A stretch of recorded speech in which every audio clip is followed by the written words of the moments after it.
Hello, Auntie, can you hear me? Ah, nice. Can you hear me? Yes. Chatting, just waiting for you to join us. So we'll just chat. I think I just want to welcome everyone who is coming now. We are all here with Auntie G and Auntie Flo. Yes. Let's speak the language. Our languages. In Zimbabwe, like we said, we've got 14 languages, but we just concentrated on our Shona and Ebele. We are not discriminating anyone. Anybody who speaks those languages and is Zimbabwean, you are welcome on the platform. I'm on. Okay. Thank you. Welcome. We still have 5 minutes, but we will start. I think we'll start chatting. And one thing reminder is this: is the last Sunday we are going to speak in English on this platform. We have decided to go boom Shona, Debe, and other languages that can join us, so that we emphasize why we are saying mother tongue. So when we say mother tongue, we're talking mother tongue of everyone. That's why I was saying Africa as a whole is having the same problem. But I'm thinking charity begins at home, like we are doing with Itzika. We speak in Shona, so we've decided as the committee of aunties to say we are going to speak in Shona to emphasize on our language. I know our Shona always mingles with English, but we are going to be dealing with more Shona and Ndebele here. So we are going to be speaking Shona and Ndebele or from next Sunday onwards. But today is our last segment. With a bit of English, though, Auntie. Okay, with a bit of English, yes, of course. That's why I'm saying our Shona is so diluted that even some of us, even as much as we are old as we are even forgetting how to to string a whole line without putting any English names. Yeah. So we'll be speaking Shona as the main, Shona and Ndebele as our main languages, but still we will be putting English. This is more for those friends of mine who are from other countries who always support me when I'm coming here to speak. We are not leaving you out. You can still join us and talk. We'll still answer, but mostly we'll be speaking in our vernacular language, which is our mother tongue, since our emphasis is on that. So I'll leave it to my co-host, Auntie Flo, to take over today, and I'll be co-hosting. She's hosting. So thank you. Auntie, ngiyatshona iviki lakho belihle. Ngubonile izolo ubucecile, ubumuhle, ukhuluma othakazisayo sibili. I'm just saying, I thank you. I hope you had a good week, Auntie. I saw you yesterday looking beautiful and talking about something that was very deep and very important. Nxa lingambonanga u-auntie siya ngicabanga ukuthi kumele bazamnika ividiyo yangikhona abeZim community hub ukuthi ayifake ku-Tipping It Real with Auntie G limbone ukuthi bekhuluma njani. Abantu kade besizwa sibili bathabile sibili babonga sibili ukuthi izinto kade sikhuluma kade zicacile sibili and beyizinto ezibafundise izinto eziningi kakhulu ukuthi bebona ukuthi why kuqakathekile ukuthi abantwana bebekwazi ukukhuluma ulimi lukamama lokuthi bebekwazi lokuthi imikhubo yakibo. Basically, I'm saying that it was everyone who was there was very much appreciative of what you were saying. And they were all saying it was very deep and very helpful to understand why it is important that children learn their language and learn their culture. Okay. So, abazalwane sithi siyabonga ukuthi libe lathi namuhla kanje futhi isonto sikhuluma ngolimi lukamama lokuthi luqhakathekileni ukuthi kumele sifundise abantwana bakithi even bese diaspora ukuthi khona bebekwazi ukuthi bavela ngaphi lokuthi bebekwazi ukuthi bona bekwanisa ukukhuluma labakibo bekwazi ukuthi abakibo bavela ngaphi and ukuthi kuyenzwa njani. I'm just saying I'm welcoming all of you. Today we'll be talking about the importance of why children have to speak their language and why it is important for them to keep to have that knowledge so that they'll be able to link in with where they come from and with their our ancestors as well, to be able to know. So I've been looking at a few research. I was looking at why is it important for us to know our native tongue. And I found a little bit of research on that. Um, so if you bear with me, it's in English. I might not be able to completely say say it in Ndebele completely, but I'll be able to say some of it. So there's one research paper, and I found a few of them, and all of them say the same thing. And it was people of different background. Somebody was a South Korean, there was an Indian, and there was just somebody who's I think British. So they said kuqakathekile ukuthi abantwana bebekwazi ulimi labo nokuthi abantu bekwazi ulimi labo ngoba kuthiwa ukuthi umntwana akwanise ukuthi efunde kahle esikolo kuyamnceda nxa ekwanisa ukuthi khona efunde ulimi langibo ngoba ukuthi ufunda amalimi amaningi kuyancedisa ukuthi umntwana ukuthi aphangise ukubamba izinto lokuthi aphangise ukufunda izinto lokwenza ukuthi ingqondo zakhe zikhathale ukuthi ekwanisa ukuthi khona ukuthi ingqondo zakhe zihlakaniphe zikwanisa ukubamba izinto ngokuphangisa. So the first point is that when a child learns their native tongue, they are more able to learn other languages easier.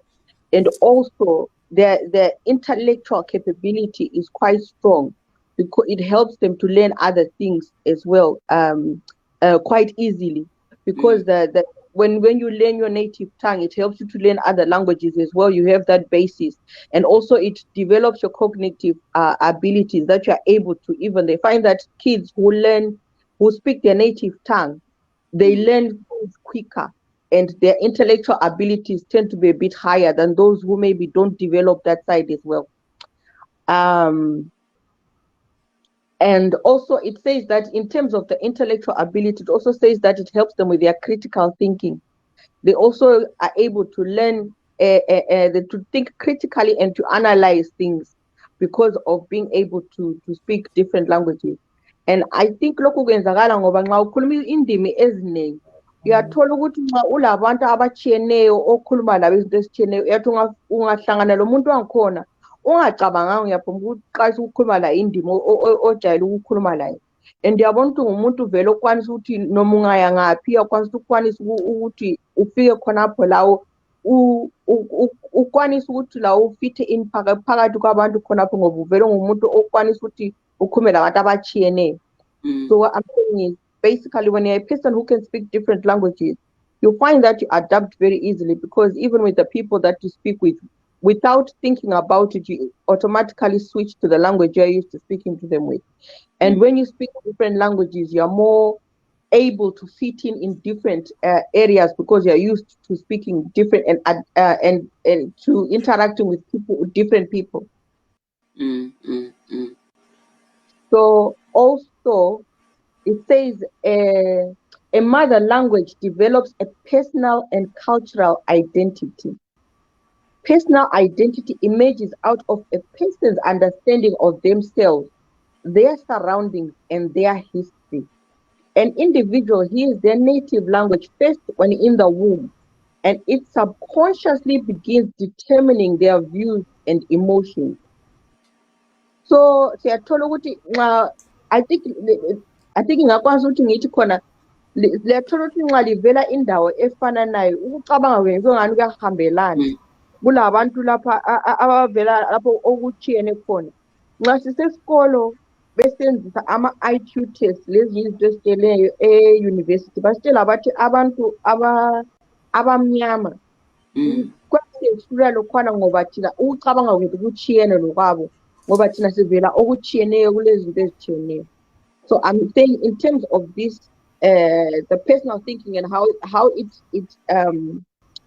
it makes you think differently. When I was at university, they always used to tell us that with IQ tests and all these other tests that they do, sometimes the aptitude tests they do, like for when you're starting jobs or anything, they are kind of biased against Black people because we think differently.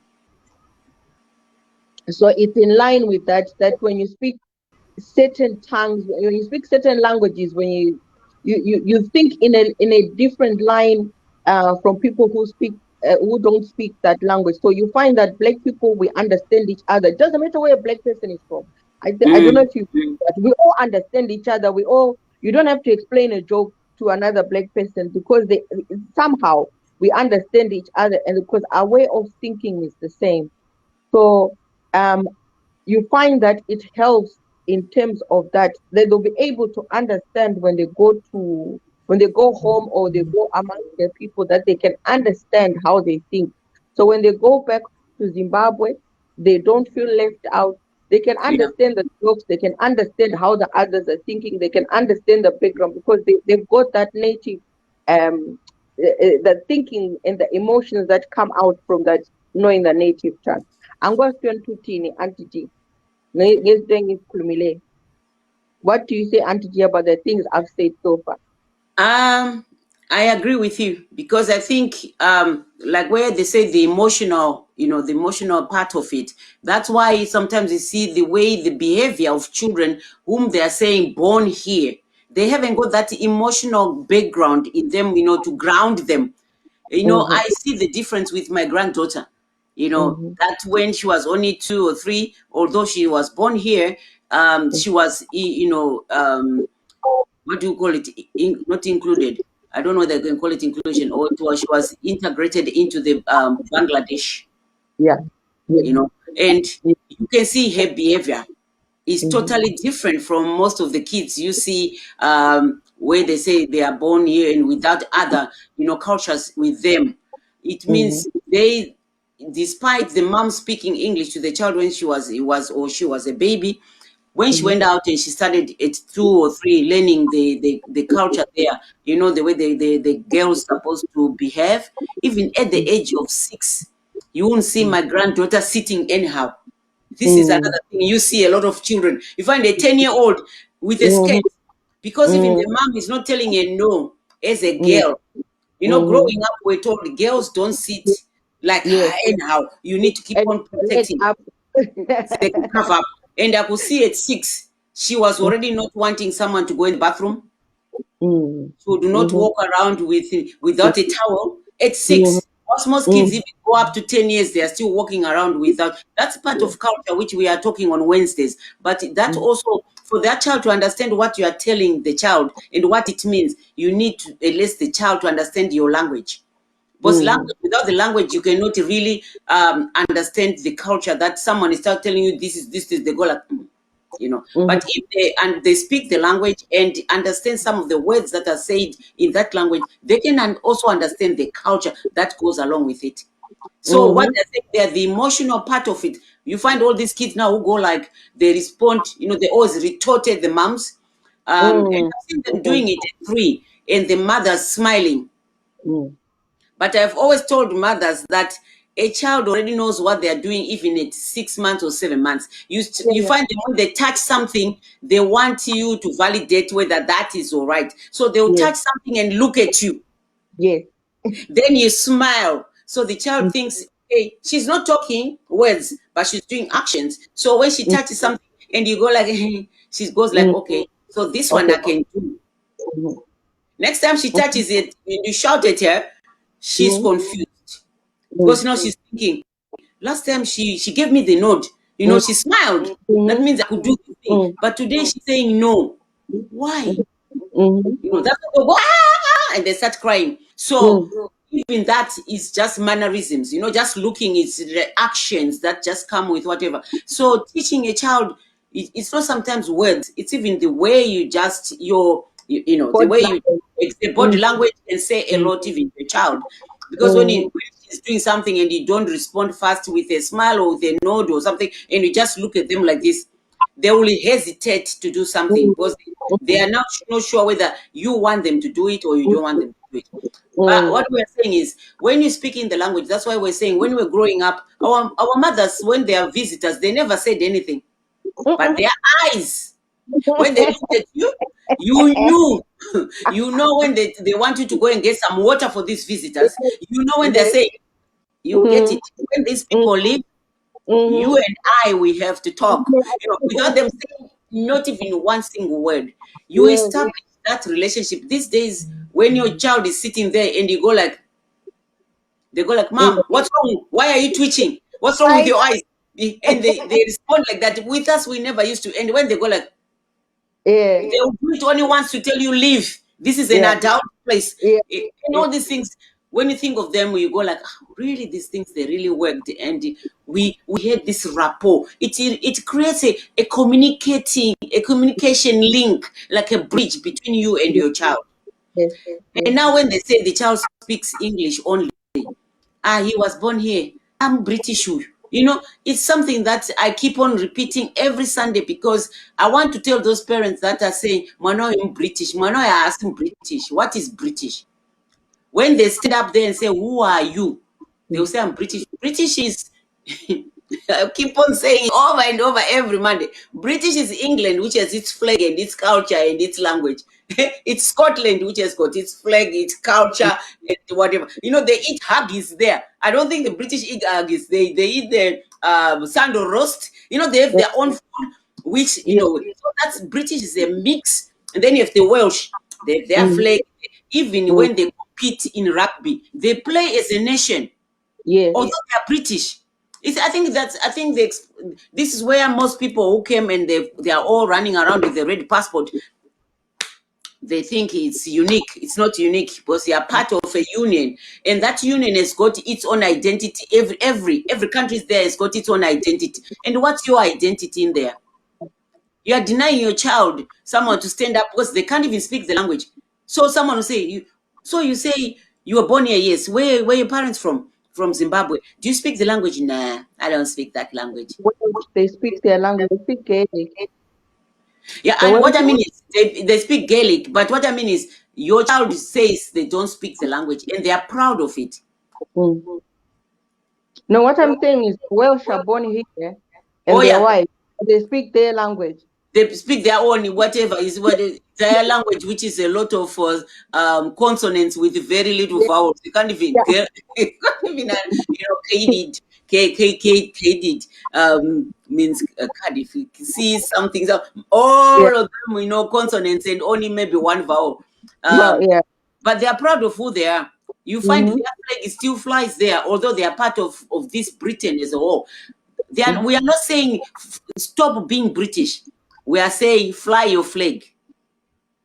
Mm-hmm. Fly your flag. Go there proudly, fly your flag. And you can have both. Like I was saying yesterday in that speech, that you add value. Your child speaking these languages is like it's like an asset, like a house you bought which is only 2 rooms. You make it into a mansion. That means it has added value. So when a child is speaking your language and understanding the culture very well, that when they stand up there and say, I'm gonna speak about my country, where I come from, where my heritage is. What is the heritage of your child? This is one thing I'll keep on saying. What will a child say? What is his heritage? Mm-hmm. Your children will end up finding validation somewhere else in the gangs and you wonder what happened along the road. They cannot tell you that something is missing because they don't know really what is missing. Mm-hmm. You understand? Mm-hmm. But there are times when you feel like you're missing something, but you cannot pinpoint. So they play out. These kids, they play out because themselves, they don't understand what they are missing. Yeah. Mm-hmm. They are missing that little thing which you are not even finding. It's very important. They are missing that bit, the culture of where you come from.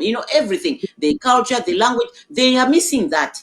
But once they know where they belong, if you remember Harris, the vice president of America, that lady, Mm-hmm. she says something about belonging. Like when they ask you who you are, say something. There. She said, "I know who I am." Mm-hmm. But how many of these kids born here who are British will say they know who they are? Mm-hmm. Mm-hmm.